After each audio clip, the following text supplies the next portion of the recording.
Well, art is considered part of the legacy of humankind that must be treasured and preserved. That can be a challenge in cities where the temperature and humidity fluctuate over the course of the year. One such city is home to a large number of artistic masterpieces, and that is Houston, Texas. VOA's Greg Flakers has our report.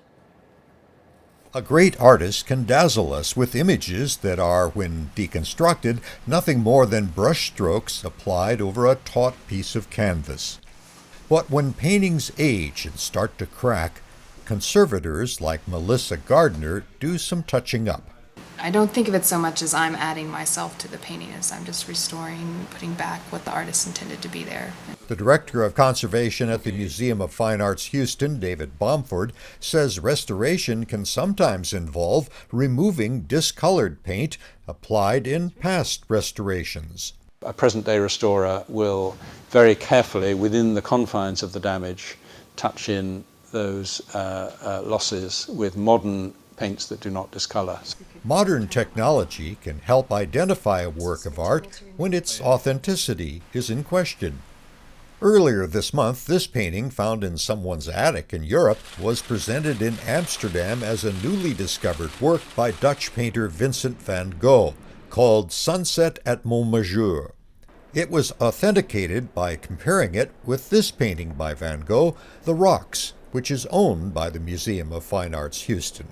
David Bomford agreed to help the Van Gogh Museum in the Netherlands compare the two. We took paint samples, we looked at the materials of the painting, and they did the same to their picture. More assistance came from Rice University professor Don Johnson, who used special imaging tests to compare the threads in each canvas. The test showed not only was this painting similar to the one in Europe, but that they came from the same bolt of canvas. Science continues to provide conservationists with tools so they can see inside a work of art and devise better approaches to repair. It's a never-ending job. In addition to the museum's collection of some 1,700 paintings, there are sculptures, furniture, and elaborately carved and gilded picture frames like this one that frequently need maintenance. Works not on display are kept in climate-controlled storage rooms, insulated to guard against even a power outage during a hurricane, says Bomford. If these things are going to be preserved for future generations, it needs the expertise of people working in the conservation labs of great museums to keep these things alive.